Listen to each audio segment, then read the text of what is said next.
Okay friends, so today we are going to see what is parts per million. Parts per million is abbreviated as ppm. Now generally parts per million is a unit which is used for concentration at very low level. You can say micro trace level. Now formula used to calculate ppm is quantity of solute divided by quantity of solution into 10⁶. Now we know that 10⁶ is nothing but million. Now here you have to make sure that if you are taking solute in milligram, the solution also be taken in milligram. If you are taking solute in grams, you have to take solution in gram. If you are taking solute in kilogram, that means solution also you have to take in kilogram. The unit must be same as whatever you are taking in the numerator, or unit must be same for numerator and denominator. That you have to multiply by 10⁶. Okay, you have to make sure that always unit should be same, otherwise the calculation will be wrong. Now we generally make this solution in water but not limited to water, so that is why we know that 1 liter of water is nothing but 1 kilogram of water, and 1 kilogram is nothing but 1000 gram, and 1000 gram which is nothing but 1000 into 1000 milligram, because we know that 1 gram of any substance is 1000 milligram. So that is why 1000 into 1000 milligram will become 10⁶ milligram. That is why if you have milligram per liter of water or milligram of any substance per liter of water is nothing but ppm, because we know that 1 liter is nothing but 10⁶ milligram. That is why anything milligram per liter of water is nothing but ppm.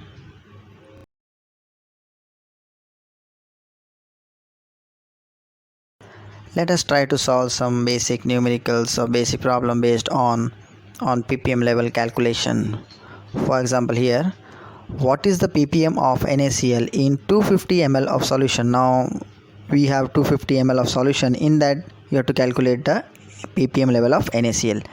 Okay, if it is found that there is 25 milligram of NaCl in the solution, that means 25 milligram is there in this 250 ml solution. Now we know the formula. ppm is calculated as quantity of solute divided by quantity of solution into 10⁶.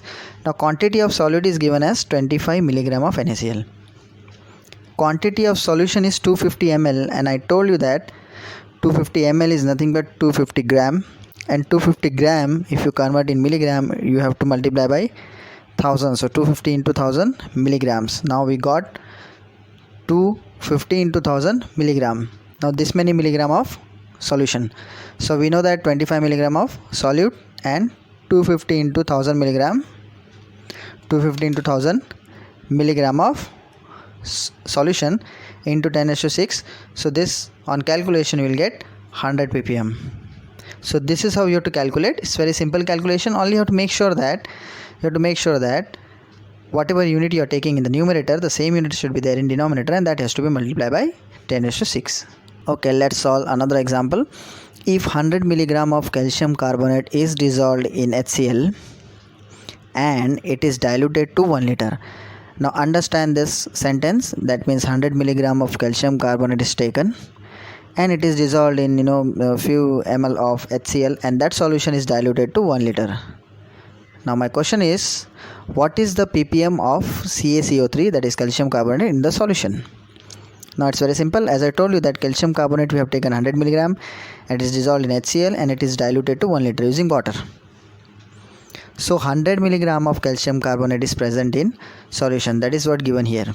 Okay, so 100 milligram of calcium carbonate in 1 liter of solution. So quantity of solute here is, that is calcium carbonate, quantity of solute is 100 milligram of calcium carbonate. Okay, 100 milligram of calcium carbonate. Quantity of solution, because we have diluted to 1 liter, we have made the volume up to 1 liter. So quantity of solution here is 1 liter. 1 liter is nothing but 1 kilogram. Okay, 1 kilogram is nothing but 1000 gram, and 1000 gram in turn is nothing but 1000 into 1000 milligram, which is nothing but 10⁶ milligram. Now putting in the formula, we know the formula is ppm, quantity of solute divided by quantity of solvent into 10 is to 6 is equal to 100 milligram of calcium carbonate, this is your solute, and 10 is to 6 milligram of your solution. So 10 is to 6 milligram of solution, so this will get cancelled out, straight away you will get the 100 ppm. Okay, let's try to solve another example. Now here it is given, calculate the quantity of KCl required to prepare 500 ml of 150 ppm KCl solution. That means here you have to prepare this solution 150 ppm of 500 ml of solution.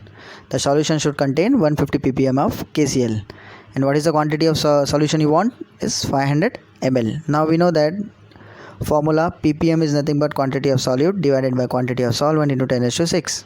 ppm is given to us, quantity of solute that we have to find, and quantity of solvent is given to us into 10 is to 6. So how to solve? Concentration of KCl in ppm is given as 150, quantity of solvent is given as 500 ml, that is nothing but 500 gram, and that is in turn which is nothing but 500 into 1000 milligrams. Now ppm is given to us 150, quantity of solute, this is what we have to find. Quantity of solvent is given here 500 into 1000 milligram, that you have to multiply by 10 is to 6. Now simply on rearrangement these terms you will get the quantity of solute. So quantity of solute will be 150 into 500 into 1000 divided by 10 is to 6. So this on calculation, on solving this you will get 75 milligrams. So that 75 milligram if you dissolve in water, and finally if you make that volume up to 500 ml, so that solution will be 150 ppm.